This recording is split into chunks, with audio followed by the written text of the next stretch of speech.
Olá minha joia, sou Hugo Bandeira, Natuza Neri, Miriam Leitão e companhia faz análise certeira sobre a virada de casaca do Fux e o que está por trás dessa manobra bolsonarista. Espia. E aí o mundo girou, a Lusitana rodou e aí a gente chegou num outro momento do Supremo Tribunal Federal. Agora a gente vai ter duas turmas, uma turma com uma posição muito definida em relação ao que foi a trama golpista e se essa mesma votação acontecesse na segunda turma, Bolsonaro seria absolvido de tudo, porque Fux assumiu uma posição elogiadíssima pelo bolsonarismo. E aí eu queria botar isso aqui na discussão com vocês, né? Para muita gente, o fato de você não ter uma unanimidade num julgamento como esse é um sinal positivo, de fôlego, de respiro. Mas a impressão que eu tenho, acompanhando o voto do primeiro núcleo da trama golpista com essa votação do núcleo 4, esse julgamento do núcleo 4, é que o Fux ele avança numa interpretação que vai muito além de uma defesa de pontos jurídicos apenas. Ele dá recados no voto dele.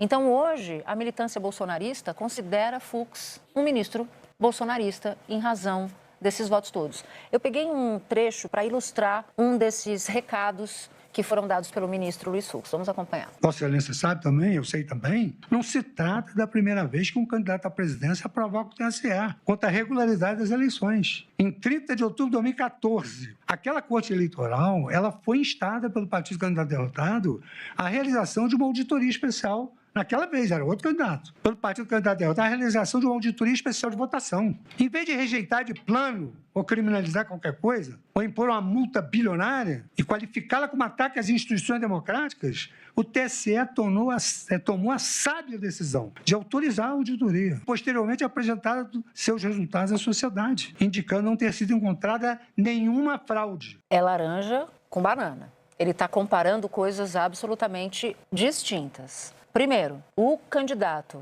e aqui eu não estou discutindo, porque na minha avaliação, Aécio Neves sabia desde o começo que não tinha fraude e fez aquilo para sangrar o início da segunda gestão Dilma. Isso não é uma avaliação, isso é informação, não é uma opinião. Mas ok, Aécio não era presidente da República, não passou dia sim e outro também, dizendo que as urnas eram fraudadas, que ele tinha vencido no primeiro turno em 2018. Não existia um ataque sistemático ao Supremo Tribunal Federal, à legitimidade da urna eletrônica. Então não dá para comparar o que aconteceu em 2014, sendo 2014, na minha avaliação, uma espécie de ovo da serpente. Quem começa com essa história é o Aécio Neves, é ele tem responsabilidade histórica nisso, na minha avaliação, com o que aconteceu no governo Bolsonaro.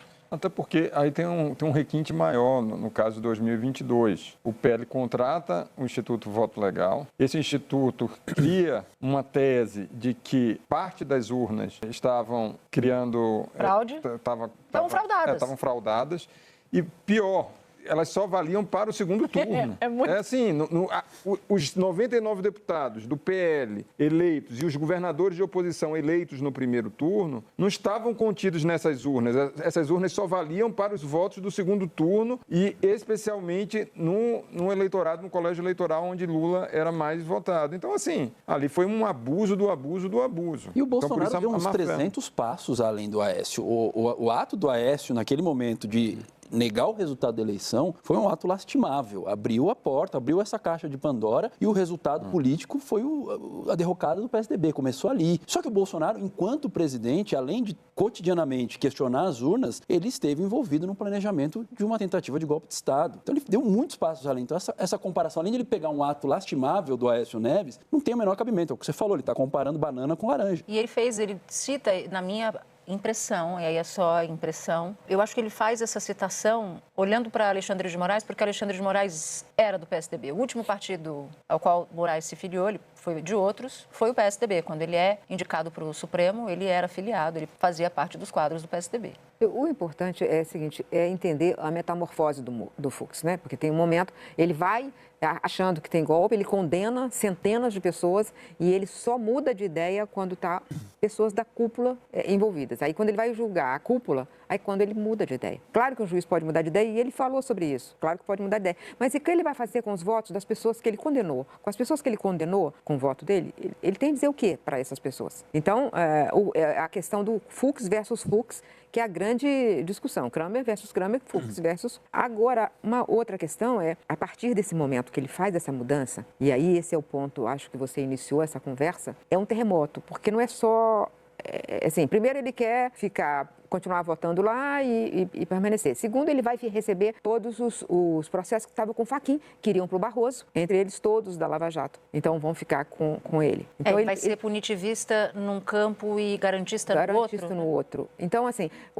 ele não tem compromisso com a coerência, né? E essa fala dele, ali, ele mostra que não tem compromisso com os fatos, porque, evidentemente, como todos nós aqui falamos, o que o Aécio Neves fez é absolutamente indefensável, né? Ele tinha mais do que dados sobre a rigidez do processo eleitoral. Mas o outro passou dentro do governo, dentro da máquina do Estado, conspirando o tempo todo contra a democracia. E uma parte do processo era combater a confiança no voto, no processo eleitoral. É parte da estratégia. Mas, além disso, essa mudança dele tem repercussões muito maiores, né? Vamos ver nos próximos anos um Supremo muito mais fragilizado, eu acho.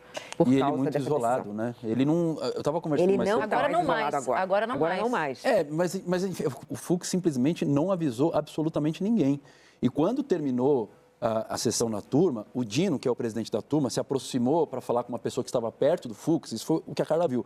E o Fux foi dar uma explicação ali para o Dino, foi tentar conversar com o Dino falou, eu vou falar com o Fachin, falar com o presidente do Supremo, não quis conversa com o Fux. O clima está horrível. O clima está muito pesado. Está horrível. Um clima de constrangimento total. Como diria o Gerson Camarote, há um clima de constrangimento. Tá um clima muito parecido, Gabeira, com aquela famigerada frase da mistura do mal com atraso e pitadas de psicopatia. Lembra quando a tensão do bastidor, ela se exacerba no plenário e aí tem aquela troca de gentilezas e de carinho entre o ministro Gilmar e o ministro Barroso? Esse é um clima o de hoje é um clima parecido a piorado do que estava lá naquele momento.